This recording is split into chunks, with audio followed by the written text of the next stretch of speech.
All right, I am live. I am live. Those of you that follow this podcast, either video or audio. Well, actually, not audio, because the audio folks, you guys won't even hear this piece. It will be edited out. So why am I talking to you? Anyway, for you video folks, I customarily wait for a couple people to come in here. Once I get a couple folks in, then we'll actually start the show. All right, I can introduce my fantastic guest, and we will have a wonderful time. So I do this, start talking a little bit early, because I hate when someone goes live and you just see them doing this. Waiting for people to come in, it irritates me. So I'm going to talk and get things going, even if I'm talking to myself. For those of you that watch this after the fact, I don't sit here looking like a womp staring at the camera, waiting for people to say something to it. All right, I see two eyeballs. Please speak or forever hold your whatever you're holding. Stop it. It's a family show. No, it's not. So two eyeballs in here. And all right, I got Kenneth. He says, sup, play? What's going on, Ken? How you doing, my friend? Kenneth Cunningham, what's new barbecue? How you doing, brother? I'm gonna wait for about 2 or 3 more people to come in here, and then I will introduce my guest, and hopefully we will have a whopping good time. Hopefully we will. I want to say happy holidays, Merry Christmas to everyone that's listening to this show or watches it after the fact. Merry Christmas to you, and I hope you have a very prosperous and safe New Year. Hope we survive. It's been crazy out here, but hopefully everything's good to go. Oh, thank you. Says I got great camera quality. One more person's popped in. I'm gonna wait for one more, and then we're gonna get this going because I'm really excited. I have a fantastic guest. I have a great guest, and I'm very happy that my guest agreed to come on this humble little show. All right, I got 3 eyeballs in here, and I think I'm about to kick this off here. I'll wait another 1 or 2 minutes and see what's happening. While we wait, I'm gonna take a sip of this. This is eggnog. I mentioned this to my guest. Eggnog with whiskey. And I was like, I better be careful. I don't want to go burp, burp, burp, burp. Oh, hold up. Wait a minute. Okay, it's not a chopper. It's not a chopper. All right, we got 6 eyeballs in here, guys. Like I do customarily, I'm going to do my intro.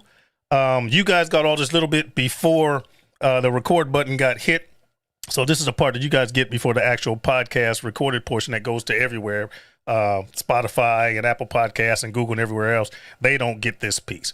So I'm about to hit the record button right now. Bam. And here we go.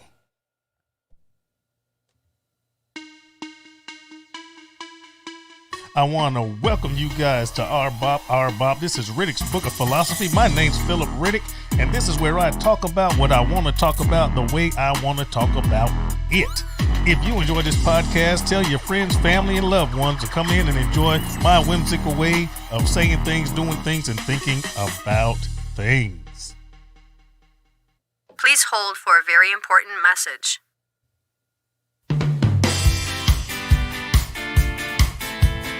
Hey everybody, sooner or later you're going to have to travel. You're going to have to take a plane, a hotel, or rent a car or something, either because you want to go on a vacation, something that you were waiting for or really wanted to do, or sometimes we have some unfortunate circumstances in our families where we have to travel involuntarily. Either way or the other, if you need to travel, you want to save some money. I am an independent TSA, Travel Savings Ambassador for iBoomerang. And I can save you 30 to 70% on your travel. If you send me your first and last name to the following email address, dcboomgetaways@gmail.com. Once again, dcboom, B-U-U-M, getaways@gmail.com. I can send you an absolutely free website, yours personally, that you can use whenever you want, and it will save you money. It can save your money whenever you are going away. You might be going away now. You might be going away in the future. This website is yours forever. So once again, if you want to save money traveling 30 to 70%, shoot your first and last name to me at dcboom, B-U-U-M, getaways@gmail.com.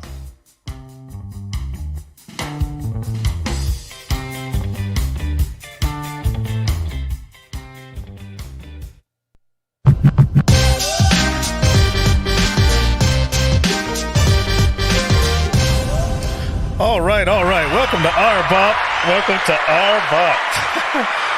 My name's Phil, and this is where I talk about what I want to talk about the way I want to talk about it. I'm the hostess with the mostest. So I'm not going to beat around the bush on this, guys. I have a fantastic guest for you. All right. Her name is Lori Rogers. She is a TV personality regular on Fox 5 DC and WJLA ABC 7 in DC. All right. She's also an accomplished author. All right. She has a cookbook called Calabama Cooking, Classics and Contemporary Comfort Food. She is a licensed certified public accountant, a CPA. And on top of that, she also has a podcast. It's called Calabama Talking. And I believe she does that with her mother. Put your hands together for Lori Rogers. Come on, folks. Here she comes. Hey, Lori. Hey, Phil, how you doing? I'm so excited. I'm so glad to have you here because you're so bubbly. You've always been bubbly and energetic, and I love it. I can't turn it off. It's natural. I know. Never change. Please, never, ever change. That's awesome. Thanks Now, for having me. oh, please. Oh, anytime. You can come here whenever you want. Whenever you would like to. Now, we're just going to cut to the chase and start getting into these questions, all right? Okay, I'm ready. Everybody knows that her name's Lori Rogers, Chef Lorious. Who are you? Where are you from? What's your background? What makes Lori Lori? Oh, goodness. Okay, it's kind of all in the name, Calabama. I'm a California girl, born and raised. I'm from Sacramento, California. Most people are from LA. That's a different state than California. If you're from Northern California, you know what I mean. No, but I'm from Sacramento. I grew up in the capital city. Just loved it. My family hails from Alabama, parts of down in the Boykin area and Mobile, Pritchard, all those areas. My family, both sides are from Alabama. It was kind of cool. My parents grew up about probably less than 10 miles away from each other, but they met and married in California. Nice. So, but it's really cool because both sides of my family are from there. So when I grew up in California, we had a lot of influences from people that my parents knew from Alabama. And so it kind of created this little interesting mix-up that my husband named Calabama, because I do some things that are very California. And then all of a sudden I'll do something so country and he'll look and say, I thought you were from California. That was that was real country. So that's kind of me. I'm a California girl, but I got a whole lot of Alabama in me. A whole lot of Bama in there. A lot of Bama in there. Okay, now this is going to allude to what we're going to talk about, but not right now. Family, what do you got? Spouse, kids, pets? What do you have? I don't do animals. I have a husband and I have 3 wonderful children. And there's a reason I don't do animals. Let me tell you, what's that? Because they never get potty trained. Everybody in the house, when you have kids, there comes a point, you know what? I don't have to wipe anybody's butt anymore. The only reason I have to wipe a butt means somebody's really sick. And that's drunk temporary. as hell. No, I'm not wiping that. That's on you. That's on you. So I don't do pets for that. And also my daughter's allergic to dogs, but I have 3 wonderful children. My oldest son is, I hate to say this, about to be 26 in a couple of weeks. Wow. I know, he's a December baby. I can't believe he's going to be 26. And I'm like, girl, you look good to have a 26-year-old. I know, you look like you're 26. I need to look like I'm 47. But my oldest son's going to be 26. My daughter is 12 and a half. And my little boy is 8. So 2 boys and a girl. Nice. And they're wonderful. My husband is my best friend. We were friends before we married. So we're friends, we're business partners. He's also, I don't want to say he's my punching bag because I try not to punch, but I discovered I get a little snippy sometimes, and he's my patience person. He's the one who just looks at me, babe. So without him, I couldn't. He brings just me back. centers you, brings you back. Him and awesome. my mama. My mama is, you're right. My mom does my podcast with me, Mama VJ, and she lives nearby as well. So they keep me grounded. They try not to let my celebrity get to my head. Well, that's good. You got that that nucleus. That's awesome. That's awesome. Yeah. So now, what do you do? Now, we already talked about the CPA thing, but what do you do for a living specifically? Your current job, the real people job. The real people job, the one that pays for all they say pays for all this. I'm still a practicing CPA, but I Okay. have my own practice. I work as a consultant, so I don't have like a 9 to 5. I don't go into an office every day. I primarily have one major client now that I work with. Since we're here in DC, there's lots of nonprofits and things around. So it's a really nice nonprofit that I work with in DC, and I work as their primary financial officer. So the good Nice. part is, even before COVID, it's a work from home job. I only have to go in. Generally, I would go in once a week, when Right. COVID wasn't here, just to make sure things are happening as they should. But it's Yeah. actually really cool. It lets me kind of keep current on my accounting skills, because I actually do love being an accountant. But Mhm. because I work from home and I'm flexible, I can also be Chef Lorious, which means Yes. videoing all times a day, doing Yeah. podcasts in the middle of the day. Exactly. And a lot, some of us do a lot of stuff from home. Real Yeah. quick from the chat, we got Madwood Barbecue. What's going on?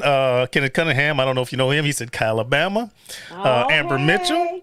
Okay. Alton Lorenzo Matthews. That's Dogfather from Dogfather Barbecue. Everyone saying, hey, how you doing, and blah, blah, blah. I don't want to miss the people in the chat. I don't know if you can see it. I think you can see the chat as well. Yeah, I just pulled it up. I put my There you computer go. here. I'm trying to be with the times and everything. That's awesome. Now let's slide into your social media, because you kind of do a lot. Let's talk about your social media. What do you got? YouTube, Facebook, podcast, your book. Come on, this is your time And to shine. Lay it Instagram. out Okay. there. I got everything. Actually, YouTube is my primary thing now. It's kind of a toss up between YouTube and Facebook. Facebook took off for me before YouTube did, but now YouTube has passed Facebook. So Okay. I do about 3 to 4 cooking videos a week on Okay. YouTube, and it's all, it's funny. We'll talk about that too, but this from doing cooking videos. You have your chefery skills, I call them, the fun stuff you love to make, and Right. you make this like, oh, this is so quick, and nobody watches it. People want to know how to fry chicken, how to make mashed potatoes and cornbread. So my channel really focuses on the kind of stuff you can actually cook at home, which is a lot of fun, and I love chatting with it. On Facebook, I usually cook live every Thursday night at 8:15, and I say usually because we're kind of in the process of doing a little bit of rebranding, and kind of figuring out, I've been doing the Facebook Lives on Thursday nights seriously for about 2.5 to 3 years now. Okay. And it's really good. I love it because I feed off of the energy of people. So I love cooking too. live. You know what I mean? I Yeah. love doing videos is fun, but I love doing live stuff because I like to actually interact with people. I love when they're asking me questions and we're talking back and forth. So for me, social media is fun. I also do Instagram. Instagram's a little bit harder, and I honestly feel, you tell me what you think. I think it's generational, because Instagram, I can't think of enough stuff to take pictures of. Now, I'm gonna jump back to what you said about the live cooking. All right, real quick, and Okay. then we'll get back to this. I agree with you. I love to live cook as well. But a Yes. couple things about a live is, one, you got to have your together, Absolutely. because you can't be looking like a jackwagon, because you can't cover up mistakes when you're live. Nope. But You what need I to know like what's about going to it, happen. exactly, you got to have your stuff laid out. You need to be able to time it, but you need to know how to cook. You can't hide it when it's can't. alive. You can't. hide That's it. the thing. And a lot Right. of these cooking personalities, these people cannot cook. I'm not being funny. I'm not trying to down whoever y'all like. Enjoy them, baby. Do it. But I'm trying to tell you, these people cannot cook. And I can tell, because when I go on stations, I can't tell you how many times I've heard from a radio station, "Oh, you can really cook." And I'm like, "What? Of course I can really cook. What are you talking about?" And then I realize these people can't cook. Really? They put stuff together and they know how to go like this and blah blah blah. But like to really cook, they Yeah. don't cook. But because I like cooking, I actually sometimes like. Okay, so I'm gonna word this carefully. I Yeah. sometimes like it when something doesn't go perfectly when you're cooking it live. Yeah. Not always. I don't like disasters, but when something doesn't happen perfectly, what I actually like about it is it really makes you more relatable. And I want people to feel encouraged to really try to do more, to learn to cook. So I want you to see me mess up and see that I didn't fall apart, but this is how I fixed it. See, also along with that is, if you can recover and still do they know what to do if something goes wrong. They know how to fix it. That proves that you can actually cook. All right. 'Cause when you The watch other stuff thing, that's perfect, it's not realistic. It doesn't happen. oh, you can like fix that. a lot in the edit. You can fix a lot in the edit. Another thing I like about live cooking, and this is about you, I just want to throw this out, is there's no editing. Yeah. You get what you get. You turn get off what the you camera. It either worked out or it didn't work out, and the video's done. I love that. I All right, like you're doing talking about one take off Instagram. on Instagram. So Instagram is tougher for me. I love Instagram. I like being on it and I like looking at things and I like reading and Mm. seeing everybody's story. And then I'm like, whenever I look at stories, I'm like, I don't have anything that's interesting to share. And then I stop and think about it. I'm like, really, what they're sharing is not that interesting either. So I just figure I got to just put it out there. And it's not that it's uninteresting. It's just what's happening. I don't know. Yeah. I think it's generational. I do. The millennials love Instagram and I'm trying y'all. Don't hang up on me. I'm trying. I use my Instagram because I don't take a lot of pictures. What I'll do is I'll do short snippets while I'm doing a YouTube video or if I'm out back cooking or smoking. All right, guys, this is the prep. This is coming soon. Might take a minute, and then that's it. And then after I get it on the smoker, hey, guys, it's been in for an hour. This is how I'm spritzing.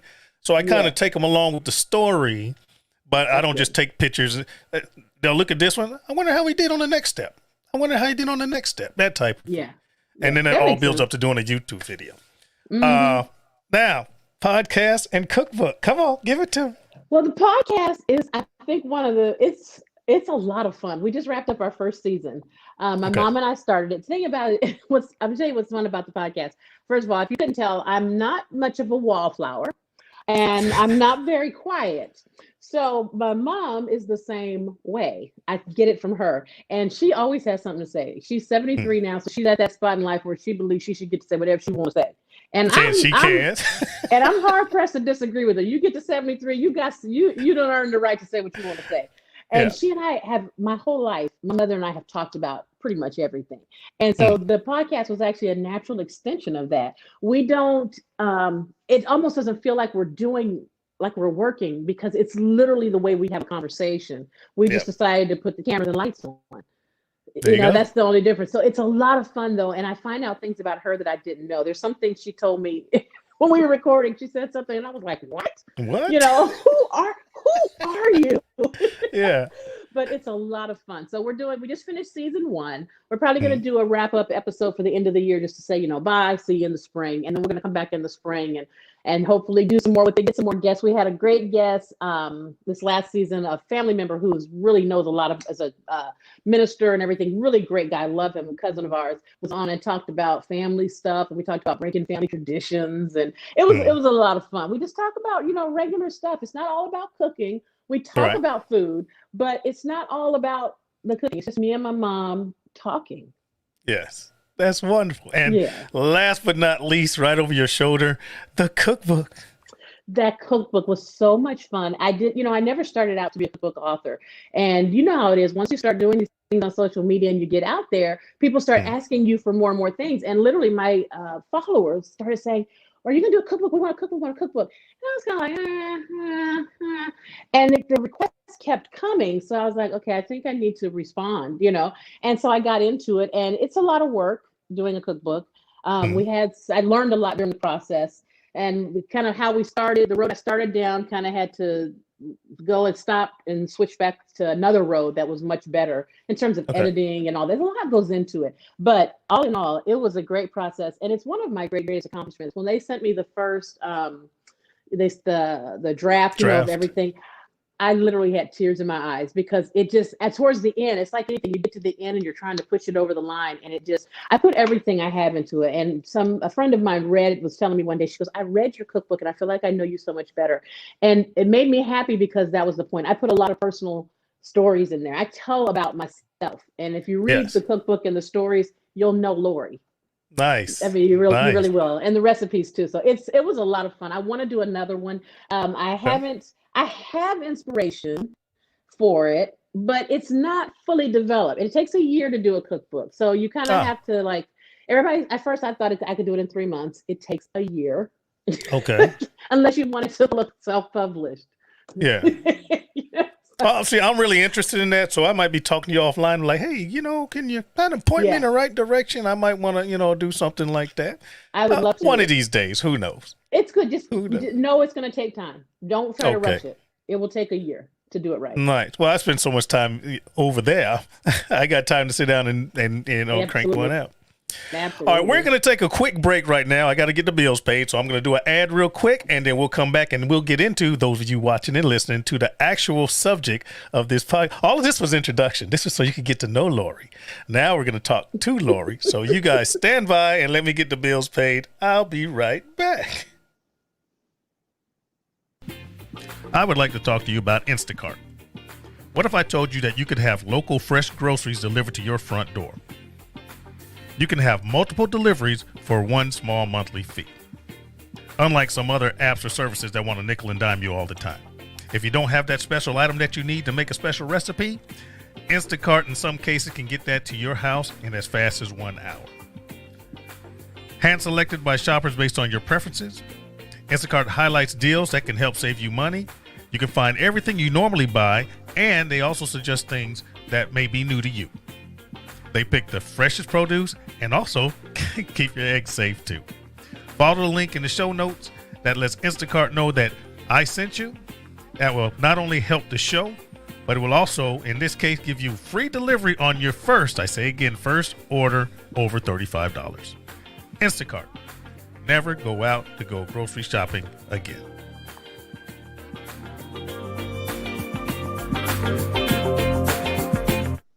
All right. We're back with Chef Lorious. And myself as well. All right, guys. Now, the reason I asked Lori to come on is because, one, her being a mother, an accomplished woman, accomplished spouse, accomplished mother, I wanted to talk to her about motherhood. Yeah. All right, mother. What does that take, folks? So, Lori, what is your definition of motherhood, first of all? Motherhood is the most rewarding thing that you will ever do. But I want to clarify something. Motherhood is not just having children. There's a mother heart and a mother spirit that people can have. And a lot of times we inadvertently discount women who don't have children and don't include them as a mother. But the truth is they have mother hearts. And mothering, which is nurturing and caring, is one of the greatest joys ever. But it is also the hardest thing you will ever do in your life. I agree. I have to say that because as I've gotten older, I've found, a lot of friends, some friends of mine haven't had children or things. And when you talk about moms, I've noticed this thing, we kind of start to leave people out. And we don't need to, because there's honestly a mother heart there that women have that gets to be expressed in different ways, even if it isn't just through natural children. Yeah, so this is true, because then you wouldn't have foster parents, you wouldn't have adoption, because if a mother only cared about the ones that they birthed, then the rest of them will be kind of boop boop out there. I'm trying not to cuss so bad. Yeah.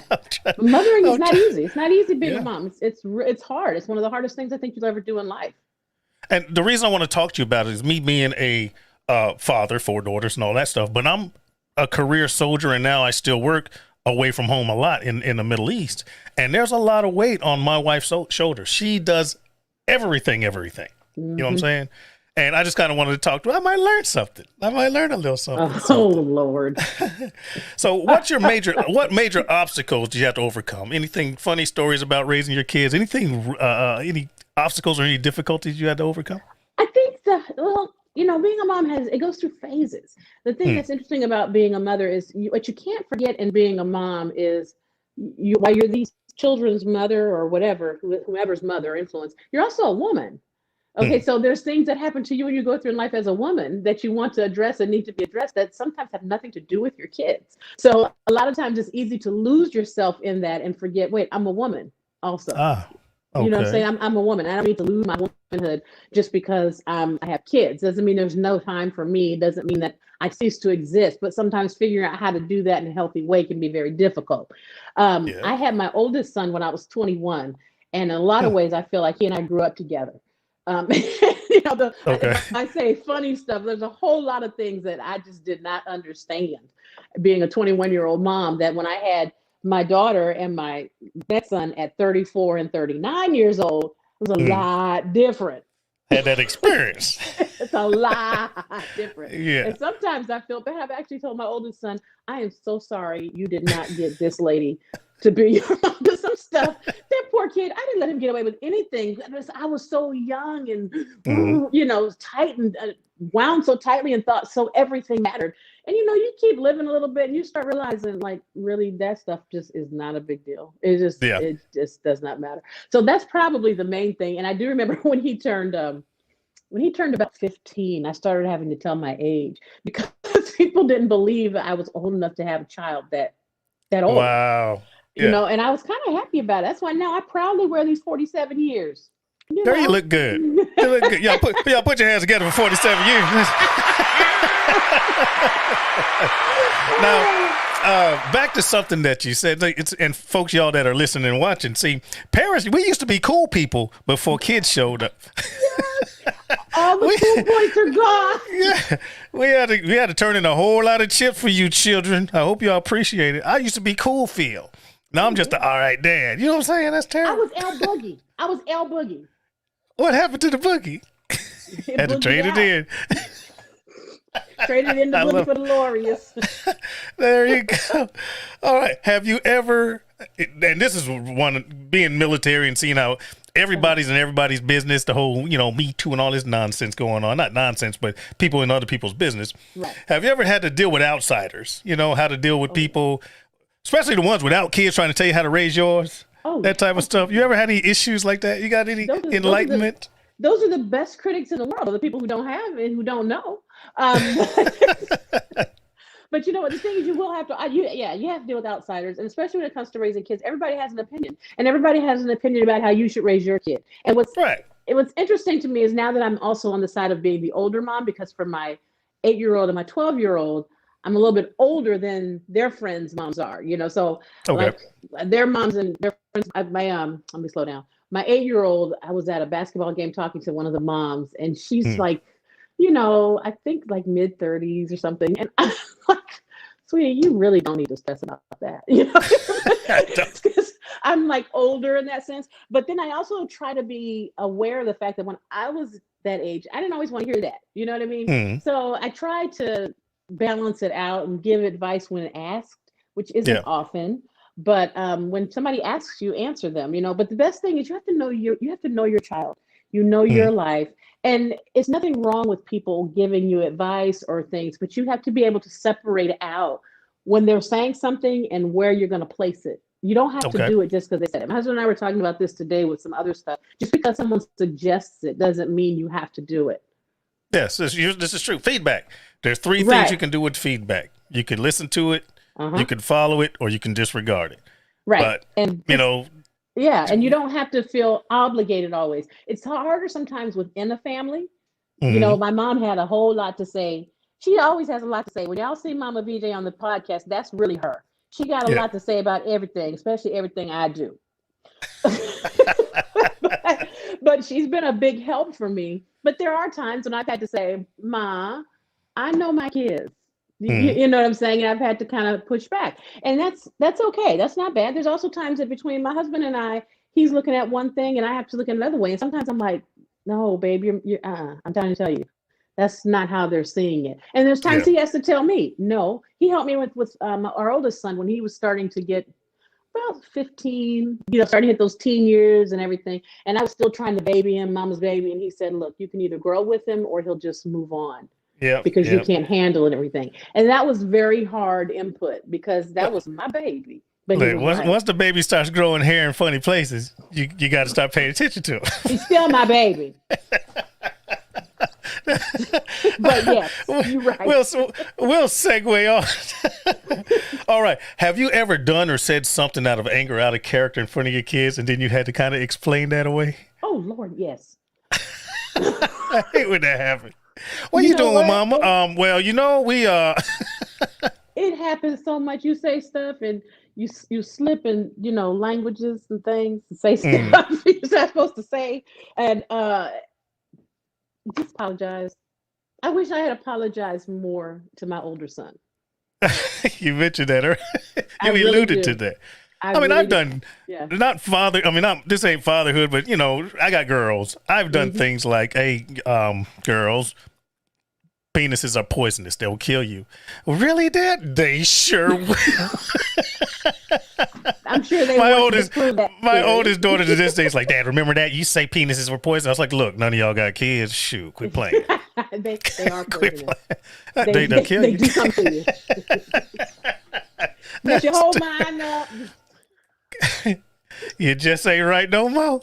No more. Never That's again. funny.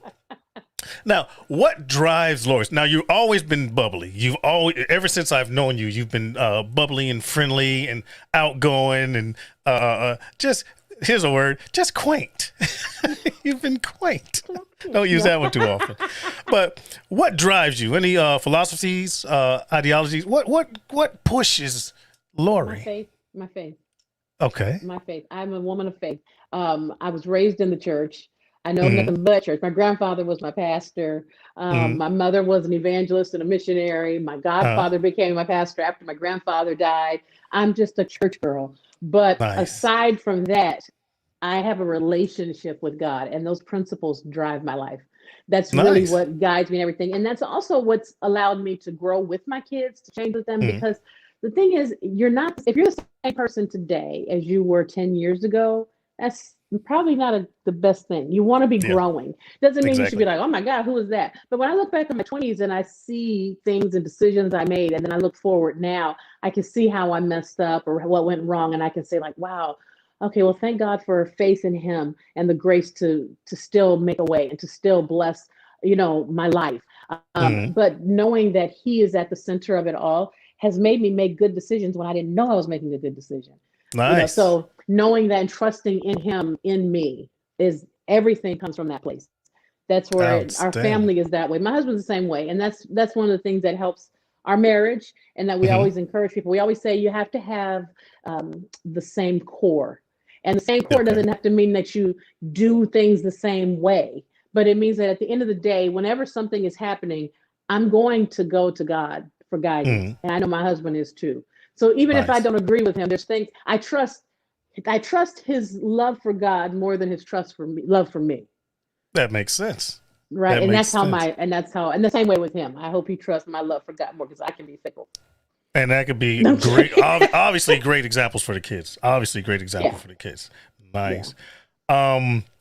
What advice would you give a young lady or woman, knowing what you know now, back to the growing thing, knowing what you know now, based on what you knew then, what advice would you give to any listener or anyone watching this video, a young lady, a woman, in reference to motherhood? What advice would you give them? There's a whole bunch, I would say. And sometimes I get these opportunities. One thing I would say is relax. No, wait, now you got time. You don't have to go with one. You just let it go. This show as long as you want it to be. Well, number one, I would tell a young mother to relax, especially on your first child. We are so anxious and worried about getting everything right. And breast is best. We have to breastfeed, and we have to and there's all these things that you want to do and all the stuff you imagine. And most likely it's none of that when the child actually gets there. And then you go through this whole period of disillusionment. Like, what's going to happen? And it's okay. I don't fault young mothers, and I don't say they shouldn't feel those things, but I think they should I want them to learn to relax and enjoy it. Because the truth is, this, Phil, you look up and the kids are older, they're grown. And it's over. And it feels like that time when they would cuddle up with you feels like that. It feels like it just flew by. And now you're dealing with this grown up, or this person who can no longer fit in your lap and doesn't want to sit in your lap, And so I just say, enjoy every moment. Make the most out of every moment. Don't be so focused on what it has to be that you miss what it is. Nice. I like that. You know what I'm saying? Just be in the moment with your kids. And it's okay. You're not going to get it right every time. You are not going to want to play with your kids every time. You are going to snap at them sometimes. It's okay. It's okay. Relax. When you do that, just go back later and say, Mama messed up. Mommy, sorry. I've had to do that. The other day, my 8-year-old was trying to open a cookie or something. And there was a cup of orange juice, and I was sitting there, and I was tired. I had been working a lot, and he was trying to open it, and somehow the way he pulled it, the orange juice got up my eye, and I went, Aiden, stop, and when I did it, and he was like, I'm sorry, Mommy, and I saw his little face, and then I just had to stop and gather myself, and I said, I am so sorry. Mommy overreacted. I said, you know what, that was a mistake. He goes, I didn't mean to, and I said, you know what, you're fine. Mommy overreacted. I got scared and caught off guard, and I just overreacted. And I'm really sorry I scared you. And that goes a long way. Now, with my older son, years ago, I wouldn't have done that. I would have said, this is why you shouldn't have been trying to open up. You've had enough sugar already anyway. And what you're always trying to mess up something, now go sit down. You don't need any cookies. Right. And I'm just being honest. I would And have he took his responded traumatized self into the corner. traumatized self into the corner, exactly. And then I would have been like, I don't know what's wrong with him, you know? And that's the How come stuff he's that looking I at me like apologize. that? Right. And those are the things now I go back and I go, I am so sorry I was so uptight when you were younger. You know what? I really apologize. See, and I apologize to my daughters now. I didn't used to, Right. See? being in the military, you know, you wouldn't have liked me a couple of years back. Nobody You liked wouldn't me have a liked couple of years me. back. You know, I mean, I even like myself more. People are like, Yeah. and we're still talking about the motherhood thing, but we're talking about relationships as well. Yeah. I agree totally with the growing. You can't be that person that is so strict and rigid that you push your kids away. You know what I'm Right. saying? If your kids won't talk to you, you've lost already. You've lost Exactly. already. Yeah. And so I apologize. You know, sometimes I'll hurt my daughter's feelings and not even know it. And my Yeah. wife she'll say, well, you were kind of snappy. I said, no, I wasn't. I was just trying to get it done fast. And then I think about it. I was like, you know what? I didn't even know. Sweetheart, come here. I didn't even know I hurt your feelings. I apologize. Yeah. I was doing this. A perfect example. A couple of days ago, me and my second oldest daughter went back and forth real quick, but it was over in my brain. And she was still upset about it. And then the next morning, I'm in the kitchen cooking. And I'm talking to my other two girls. But I was focusing on something. And she walked in. She said, hey, everybody.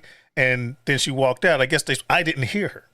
Uh-oh. And then she went straight into my wife and says, I think Daddy's still mad at me from yesterday. And she just withdrew when she went. So now I go into the bedroom. And my wife's like, oh, is there something wrong? Blah, blah. I was like, no, what are you talking about? Oh, you couldn't speak to your daughter? I said, I didn't even know I was constant. I said, I had no idea. And she felt that way. I went to her room, knocked on her door like, sweetheart, I'm sorry. I didn't even hear you speak to me. Was I doing something? She's like, yeah, you were cooking. I said, baby, I was concentrating. I didn't even hear you speak. Blah, blah, blah. She's like, okay, Dad. She walked up and gave me a kiss on the cheek. I'm okay, Dad. Blah, blah, blah, blah, blah. But she was upset and I didn't even know it. Yeah. Now, what if I'd have been that person to be like, whatever, she'll be all right? Exactly. Her whole day would have been screwed up. Exactly. And but I wouldn't have did that years ago. I wouldn't. Yeah. That's what I'm saying. You can look back and see, you know what, I didn't realize that. I did. And it didn't have to be so perfect. Everything didn't have to be this perfect little box. It didn't have to be. Exactly. Oh, back to the chat. We got Peggy Ford says, hey, Lori. Hey, Mama Peggy. I love Mama Peggy. Mama Peggy is one of the best people. Jessica Rogers says, Chef Lorious, Lori Rogers. You spoke to her. You said thank you. And Ryan O'Neill Farr says, man, kids grow like weeds. LOL. My daughter's getting taller by the day. Yeah. Yes. You blink and you'll miss it. Enjoy every minute. Yes, sir. Please do. Listen, I have 4 daughters and a wife. Ooh. There's more curves and lumps and bumps in this house, and sometimes it's kind of uncomfortable. There's a lot of estrogen in your house. It is. I'm just treading. I'm just treading. But I announce myself. I come upstairs because I got, upstairs, downstairs, blah, blah, blah. Hey, I'm coming upstairs. Okay, Dad, because I don't want to catch one doing the all my daughters are light skinned. I don't want to see them do the beige blur, the beige blur from the bathroom to the bedroom. What was that? So I announced myself, and things we're kind of mixed. We're even. I mean, we got 3 boys, my husband and my 2 boys, and then me and my daughter. And my mom is here a lot. She doesn't live with us. She lives about 2 miles away, but she's here a lot. So we kind of even out. Set. So yeah, I was like, they don't borrow my clothes, but I can't find socks, period. Hey, why do women take your socks? Between my daughters and the dryer, I lose socks. Yes. That little sock monster comes over here too.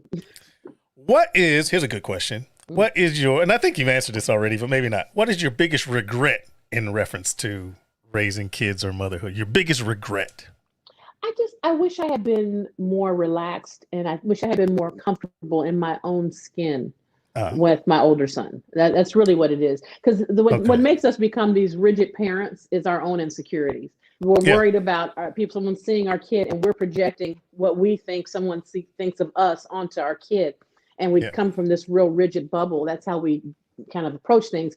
But as I got older and got more comfortable in my own skin, and also, I said, for me, everything goes back to my faith. As I got an even better understanding of how God sees me and how he loves me, it made me more comfortable with who I am. And once you get comfortable with who you are, it's much easier for you to parent from a place of being comfortable with you, who you are, and dealing with your own things. A lot of times we Yeah. parent from our hurt places.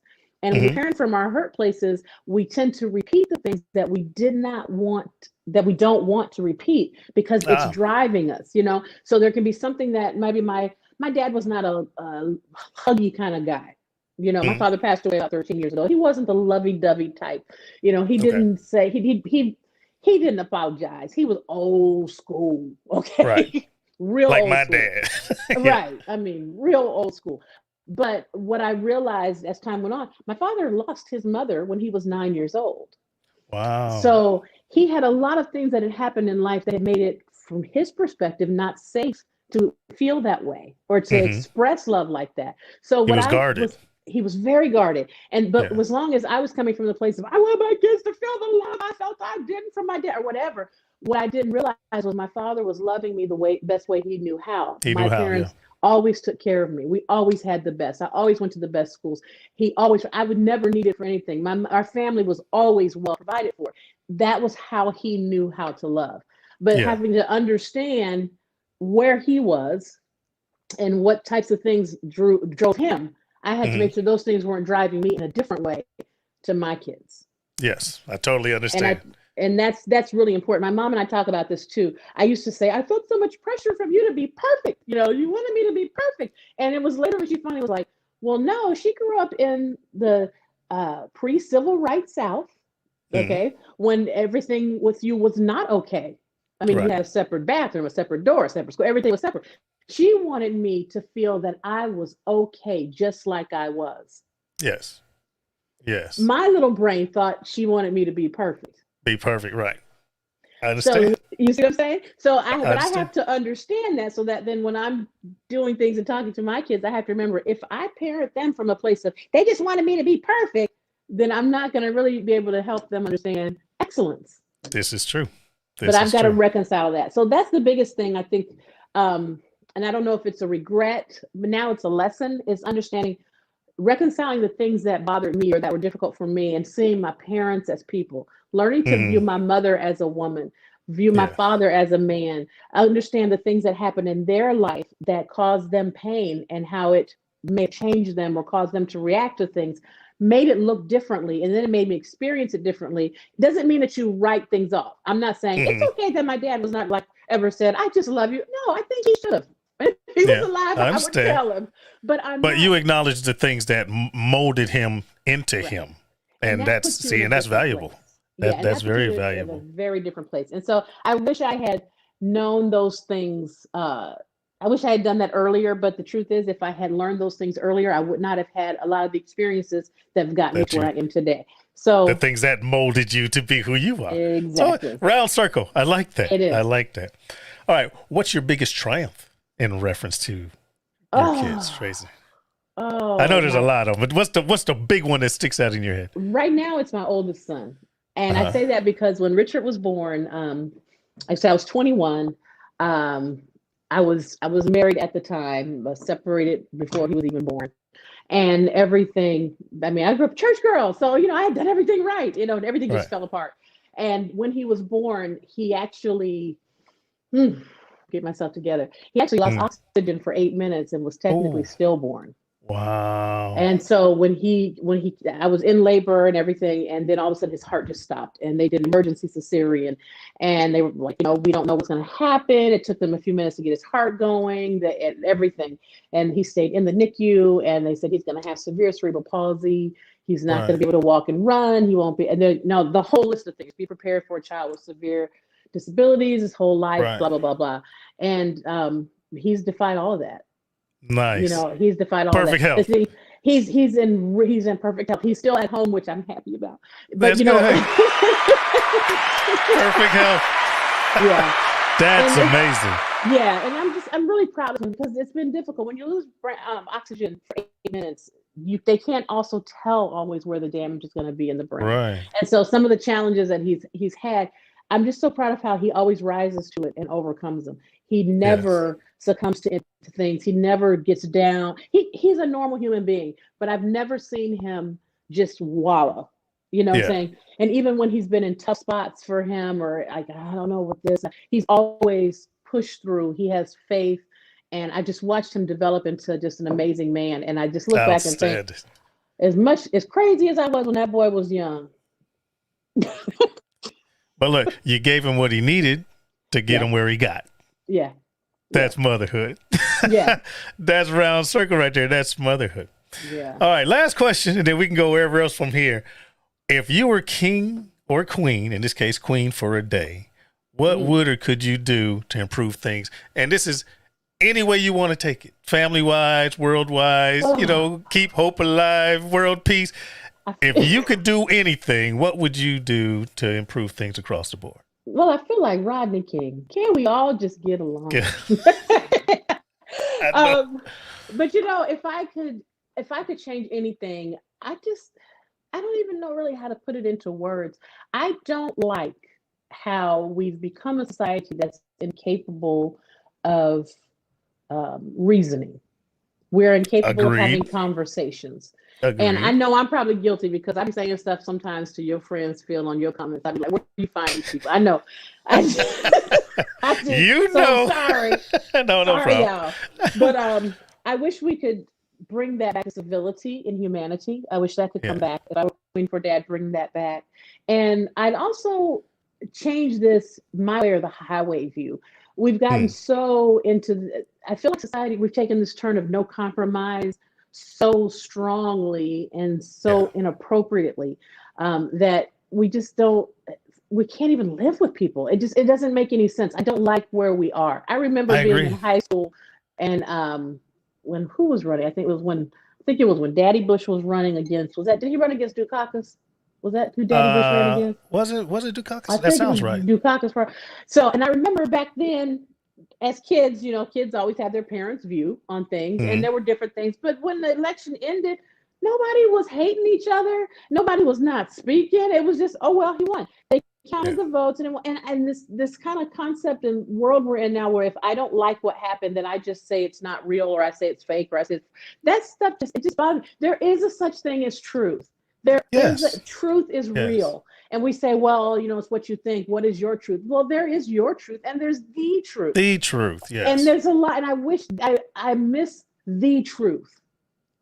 Being able to be present in a more real way in our lives. And so I guess if I were queen for a day, I would really want to just give the truth a chance to come back. I feel like sometimes that's happening now. I read some reports now where, the CDC says, please stay home. I'm like, okay, it feels like a breath of fresh air. Like, we can tell you all the truth now. It's bad. Yeah. But I agree with you. I agree with you in the fact that people can't talk to people anymore for some reason. And that's one thing why I like to have a podcast. That's like, you see my Facebook. I can have a conversation and totally be opposite or dislike what you're saying, but I'm not going to try to kill you over it. I see your point. Here's mine. And we can walk away with that. I'm not trying to make you change your point. I'm just willing to listen to yours. I understand where you're coming from. Listen to mine and understand where I'm coming from, whether you agree with it or not, but at least you understood something. Right. And I'm okay with that. I just had a conversation with a guy that was, and we walked away with, all right, man, just let's be cool. And that was it. And it was a pretty heated conversation. Yeah. Anyway. I hate that. They've lost friends over things that are just not important. People you don't even know ain't gonna never meet, but you feel so strongly that we can't even be friends no more. Like, for real? Exactly. I don't care. And I don't want to sound weird. You can worship who you worship. You can like who you like. You can vote for who you vote for. You can eat what you want to eat. Don't hate on the Koreans for eating dogs when the Indians ain't hating on you for eating beef. Come on, man. Do you leave people alone? Leave people alone. Just leave them alone. Leave them alone. Yeah. That's what I would do if I were queen for a day. I know. Now I'm getting a little messy now. You ever see some kid so bad in the mall and the parents won't spank him? You just want I'll show you how it's done. Oh yeah. You just want to. I wanted to do that. We don't hit kids no more. Now we ain't supposed to hit kids no more. No, you're not allowed. You're not supposed to abuse kids. You can discipline children. I got whooped all the time, and most of the time it was my fault. How about the refrigerator get knocked over and everybody gets a whooping? Everybody. See, well, I grew up. I was an only child. Well, I have two half brothers. They're older. They lived with us some, but for the most part, it was just me and my mom, and my dad. Right. And so there was nobody for me to blame anything on. I did it. There was nobody else. But my mama was a whooper. That was old school. My parents believed in the leather belt. Yeah. And my mama would wrap daddy's leather belt up. But you know what she would whoop me about? It's funny because I had a smart mouth as a kid. I did. I remember one time she hit me when I had braces and had my lips bleed. It was I'm sorry. so savage how she did it. I mean, it was cool and savage. We were driving. I have to tell you that we were driving carpool. I was going to pick up my friend, and I was just. I mean, I was smart mouth. It's hard to believe, but I'm telling you, I was smart mouth. And I'm not kidding you. I remember this day like it was yesterday. She stopped the car in the middle of the neighborhood, got out, because I was in the back seat since we were going to pick up carpool. Right. She got out, turned around, pulled the seat up, bam, braces and all, got back in the car, went back to driving and got to the house. Hey, come on up. I had them hot tears. You know those hot tears when you just she was like, "Are you okay?" I was like, "I'm sorry." You better not say nothing. She never apologized. My mother was a mom that would be, "Well, let's talk about it." She never to this day apologized. I told her, "Now you remember when you hit me?" She's like, "I sure do. You deserve it." And she was right though. I did. And now my daughter's 12. Yeah. And there have been days when I'm like, "Oh, I see why she whopped me. Now I understand." Now I understand. That was the day I learned I could go too far with Mama VJ. You could go too far. Yeah. I tell you. I want to thank you so much. I've really enjoyed this conversation. Thank you, Lori, for coming on my humble little podcast. Thanks for having me. Like I said earlier, make sure you hit me with all of your social media handles so I can put it in the show notes. I love you like cook food. I say that all the time, but thank you so much. And thank you, people. I have to tell about your audience this so they know that you are a really good guy. When I first got into this YouTube game, it's hard breaking into it. Everybody is doing food on YouTube, and that's fine. Right. There's room for all of us. There's room for all of us. But it's hard, and you don't know quite how to get going. And you're trying to struggle for your first 100 subscribers, and then your first 1,000. And I remember somehow our paths crossed, and I wrote you, and you wrote me back or something. And I remember I said one time, I'm not growing. And you said, well, where are you? And I think at the time I was probably at like 1,200 subscribers or something. And it was my first year. And I remember you said, I don't know what else you're looking for, Lori. It just takes time. Yeah. And I was like, oh. Okay. Yeah. And what was amazing is, I was like, she said 1,200. You were how many? 1,200, 12,000? 1,200. You're at 1,200. I'm like, there's people that's been on for years that haven't broken one. I'm like, you're 12 times better than everybody. And you were doing great. That stuck with me, and that always encouraged me, and I've just always appreciated it. So I have to say that always. And this is motherhood and other things. Find some people in your life that will encourage you and that have done what you're trying to do, and get with them and connect with them. You don't have to do this whole big thing that everybody comes up with, like you text each other every day. Nobody has that time always, okay? But have some people in your life that have done what you're doing, been where you are, or where you're trying to get to, and just have a connection. It means a lot that I can reach out and be like, hey, how's it going, Phil? He said, hey, hang in there. You're doing good.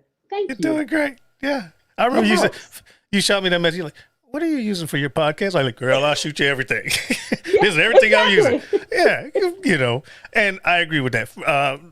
Folks, listen, the whole motherhood thing, nurturing, use what you can from this conversation. If you don't have kids, nurture your friends.